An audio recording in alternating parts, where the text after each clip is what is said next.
ನಾನು ಮೊಮ್ಮಕ್ಕಳನ್ನೇ ಮಕ್ಕಳು ಅಂತ ತಿಳ್ಕೊಂಡಿದ್ದೀನಿ. ಆಗಲಿ, ಅವರಿಗಾದ್ರೂ ದೇವ್ರು ಒಳ್ಳೆ ಬುದ್ಧಿ ಕೊಟ್ಟರೆ ಸಾಕಲ್ವಾ. ಒಳ್ಳೇದ್ರ ಹೋಯ್ತಾ ಇದ್ದಾರೆ.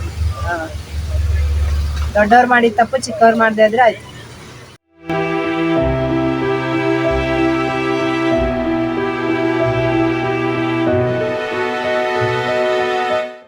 ನಮಸ್ತೆ ವೀಕ್ಷಕರೇ, ಇವತ್ತು ನಾನೊಂದು ವಿಶೇಷ ವ್ಯಕ್ತಿನ ತೋರಿಸ್ತಾ ಇದ್ದೀನಿ. ನನ್ನ ಬ್ಯಾಕ್ ಗ್ರೌಂಡಲ್ಲಿ ನಿಮ್ಗೆ ಕಾಣಿಸ್ತಾ ಇಲ್ಲ, ಸರಿಯಾಗಿ ತೋರಿಸ್ತೀನಿ.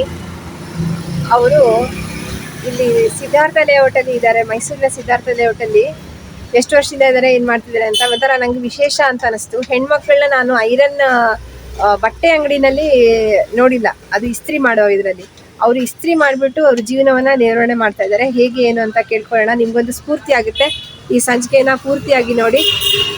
ಅವರ ಬಗ್ಗೆ, ಅವರ ಒಂದು ಕೆಲಸದ ನಿಷ್ಠೆ, ಅವರ ಪ್ರೀತಿ, ಜೀವನ ಪ್ರೀತಿ ನಮಗೆಲ್ಲ ಮಾದರಿ ಆಗಬೇಕು ಅಂತ ಅನಿಸ್ತು. ಹಾಗಾಗಿ ವಿಡಿಯೋ ಮಾಡ್ತಾ ಇದ್ದೀನಿ, ಬನ್ನಿ. ಹೇಳಿ ಅಮ್ಮ, ಎಷ್ಟು ವರ್ಷದಿಂದ ಇದು ಮಾಡ್ತಾ ಇದ್ದೀರಾ? ನಾನು 30 ವರ್ಷದಿಂದ ಮಾಡ್ತೀನಿ. ಅವಾಗ ನಿಮ್ಗೆ ಎಷ್ಟು ವರ್ಷ ವಯಸ್ಸು ಈ ಅಂಗಡಿ ಇಟ್ಟಾಗ? ಈ ಅಂಗಡಿ ಇಟ್ಟಾಗ ನನಗೆ ಒಂದು 35. ಓ, ಇವಾಗ ಹಂಗಾರೆ ಎಷ್ಟು ನಿಮ್ಗೆ? 65? 60. ಈಗ ಹೆಂಗೆ ಈ ಅಂಗಡಿಗೆ ಇಡಬೇಕು ಅಂತ ನಿಮ್ಗೆ ಅನಿಸ್ತು? ನಮ್ಮ ಯಜಮಾನ್ರು ಮಾಡ್ತಾ ಇದ್ರು, ಆಮೇಲೆ ನಮ್ಮ ಮಕ್ಕಳು ಅವರು ಎಲ್ಲ ತೀರೋದ್ಮೇಲೆ ನಾನು ಮಾಡ್ತೀನಿ. ಮಕ್ಳು ಇಲ್ವಾ? ಹಾಂ, ಎಲ್ಲ ತೀರೋದು ಮಕ್ಕಳು. ಯಜಮಾನ್ರು ಯಾರು ಇಲ್ಲ. ಹೌದಾ? ಸೊಸೆರಿದ್ದಾರೆ. ಮಕ್ಕಳು ತೀರೋಗ್ಬಿಟ್ರು, ಸೊಸೆರಿದ್ದಾರೆ, ಮೊಮ್ಮಕ್ಕಳಿದ್ದಾರೆ. ಹೌದಾ? ಮಕ್ಕಳು ಮೊದಲು ಮಾಡ್ತಾ ಇದ್ರಾ? ಮಕ್ಕಳು ಮಾಡ್ತಾ ಇದ್ರು. ಸೊ ಅವಾಗ ನೀವೇನು ಇಸ್ತ್ರಿ ಮಾಡ್ತಿರ್ಲಿಲ್ಲ? ಅವ್ರ ಜೊತೆಗೆ ನಾನು ಇರ್ತಾ ಇದ್ದೆ, ಜೊತೆಲಿ ಹಾಂ, ಮಾಡ್ತಾ ಇದ್ದೆ. ಓಹೋ. ಎಷ್ಟು ಒಂದು ದಿನಕ್ಕೆ ನೀವು ಶರ್ಟ್ ಇಸ್ತ್ರಿ ಮಾಡ್ತೀರಾ? ಹೇಳಕ್ಕಾಗಲ್ಲಮ್ಮ. ಹಾಂ, ಒಂದು 20 ಆದ್ರೂ ಆಯ್ತು, 30 ಆದ್ರೂ ಆಯ್ತು. ಓಹೋ. ಎಷ್ಟರಿಂದ ಎಷ್ಟು ಗಂಟೆ ತನಕ ಇರ್ತೀರಾ ಇಲ್ಲಿ? ನಾನು ಕೆಲಸ ಇದ್ರೆ 5 ಗಂಟೆವರೆಗೆ ಇರ್ತೀನಿ. ಕೆಲಸ ಇಲ್ಲ ಅಂದ್ರೆ ಮಧ್ಯಾಹ್ನಕ್ಕೆ ಕೊಟ್ಟೋದು. ಓಕೆ. ಆ ಥರ ನಿಮ್ಗೆ ಕೆಲಸ ಇಲ್ಲ ಅಂತ ಯಾವಾಗಾದ್ರೂ ಆಗುತ್ತಾ? ಅಮ್ಮ, ಕೆಲಸ ಇಲ್ಲ ಅಂತ ಯಾವಾಗಾದ್ರೂ ನಿಮ್ಗೆ ಆಗುತ್ತಾ? ಯಾಕಂದ್ರೆ ಎಲ್ಲರ ಮನೆ ಅಫಿಷಿಯಲ್ ಏರಿಯಾದಲ್ಲಿ ಇದ್ದೀರಾ, ಎಲ್ಲರ ಮನೆಯಲ್ಲೂ ನಮಗೆ ಮಾಮೂಲು ಗಿರಾಕಿಗಳು ಕೊಡ್ತಾರೆ. ನಾವು ಬಂದು ಸುಮಾರು ವರ್ಷ ಆಯ್ತಲ್ಲ ಇಲ್ಲಿ. ಆದ್ರೆ ಸುಮಾರು ಅಂಗಡಿಗಳು ಆಗ್ಬಿಟ್ಟಿದ್ದಾವೆ, ಆದ್ರಿಂದ ಸ್ವಲ್ಪ ಕೆಲಸ ಕಮ್ಮಿ ಆಯ್ತು. ಮೊದಲೇ ಚೆನ್ನಾಗಿತ್ತಾ? ಮೊದಲು ಚೆನ್ನಾಗಿತ್ತು. ಅವಾಗ ಎಷ್ಟು ಮಾಡ್ತಿದ್ರಿ ಒಂದು ದಿನಕ್ಕೆ? ಒಂದು ದಿನಕ್ಕೆ ಆಗ್ತಾ ಇತ್ತು, ಇಲ್ಲ ಅಂದ್ರೆ ಒಂದು 500-600 ರೂಪಾಯಿ ಆಗ್ತಾ ಇತ್ತು.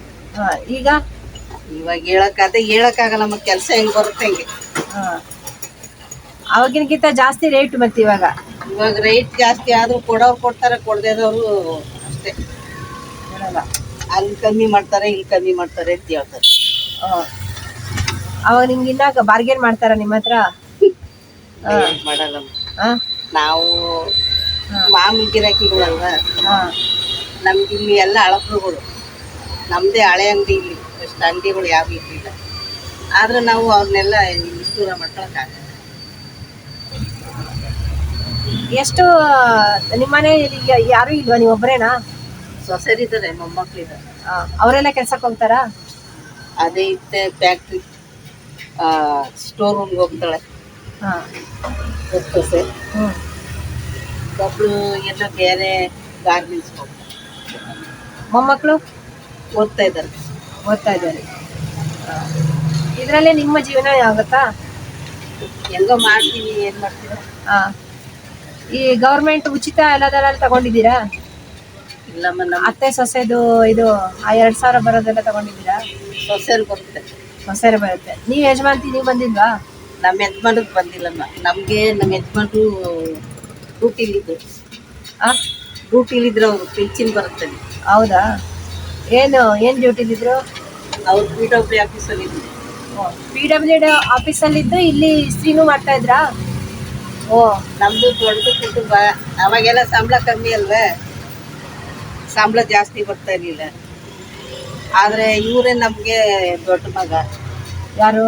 ನಮ್ಮ ಯಜಮಾನ್ರು. ಹಾಂ, ಅಕ್ಕ ತಂಗಿ ಅಣ್ಣ ತಮ್ಮ ಓ ಅವ್ರನ್ನೆಲ್ಲ ನೋಡ್ಕೊಬೇಕು, ಮದ್ವೆ ಮಾಡ್ಬೇಕು. ಎಲ್ಲಾರ್ದು ಆಯ್ತು ಮದ್ವೆ, ಹಾ ಆದ್ರೆ ಇವ್ರು ಫಸ್ಟ್ನೇ ಮಗ ಇವ್ರು. ಅದಕ್ಕೆ ಎಲ್ಲಾರನ್ನೂ ನೋಡ್ಕೋಬೇಕು. ಆಯ್ತು, ಇವಾಗ ಅವ್ರೇನು ಅವ್ರವ್ರ ಪಾಡ್ಗೆ ಅವ್ರು ಇದಾರೆ ಅಷ್ಟೇ. ಹಾ ಅದೆಲ್ಲ ಆದ್ಮೇಲೆ ಅವ್ರು ಹೋದ್ರು ನೀವು ಒಬ್ರೇ ಆಗೋದ್ರಾ? ಸುಖ ಬರೋ ಟೈಮಲ್ಲಿ ಏನ್ ಮಾಡ್ತೀರಮ್ಮ, ಹಾ ಹಣೆ ಎಲ್ಲ ಬರ ಎಲ್ಲ ಮುಗ್ದು ಸುಖ ಬರುತ್ತೆ, ಇನ್ನೇನು ಜವಾಬ್ದಾರಿ ಎಲ್ಲ ತೀರ್ತು ಅನ್ನೋ ಟೈಮಲ್ಲಿ ಅವ್ರಿಲ್ಲ. ನಮ್ದೇನೋ ಬಿಡಿ ಪರವಾಗಿ ಪಾಪ ಸೊಸೆಯರ್ಗೆ ಹೇಳಿ ಅವರೆಲ್ಲ ಇನ್ನ ಚಿಕ್ಕ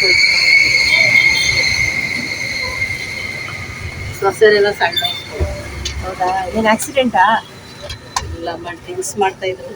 ಹಾ ಡ್ರಿಂಕ್ಸ್ ಇಂದ ಎಲ್ಲ ಅವ್ರ ಜೀವನ ಹಾಳು ಮಾಡ್ತಾರೆ. ಅಯ್ಯೋ. ಹಾ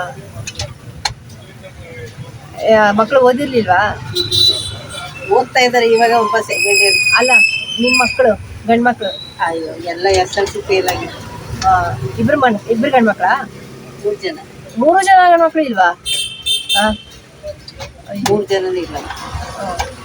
3 ಜನನು ಕಾಯಿಲೆ ಬಂದು ಹೋದ್ರಾ?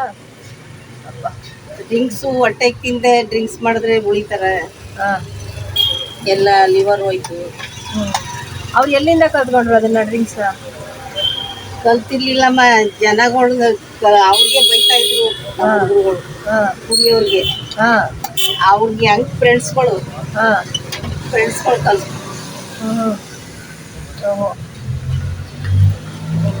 ನಿಮ್ಗೆ ಗೊತ್ತಾಗಿಲ್ವಾ ಅವರು ಕುಡಿತಾ ಇರೋದು ಇದು ಮಾಡೋದು? ಅಯ್ಯೋ, ನಾವು ಎಲ್ಲ ಮಾಡಿ ಒಬ್ಬ ಇದ್ದ, ಅವನಿಗೆ ಕುಡಿಯೋದು ಬಿಡ್ಸಿಕ್ಕೆ ನಾನು 5 ಸರಿ ಸೇರಿಸ್ದೆ ಸಾಲ ಮಾಡಿ. ಅದು 10,000 ಒಂದು ತಿಂಗಳಿಗೆ 10,000 ರೂಪಾಯಿ ಆವಾಗ. ಆದರೂ ಅಲ್ಲಿಂದ ಬರೋದು, ಒಂದು ವಾರ ಸುಮ್ಮನಿರೋದು, ಆಮೇಲೆ ಹೋಗ್ತಿರೋ ಕುಡಿಯೋದು, ಈ ಥರ ಮಾಡಿ ಅವ್ರ ಜೀವನ ಅವರೇ ಹಾಳು ಮಾಡ್ತಾರೆ.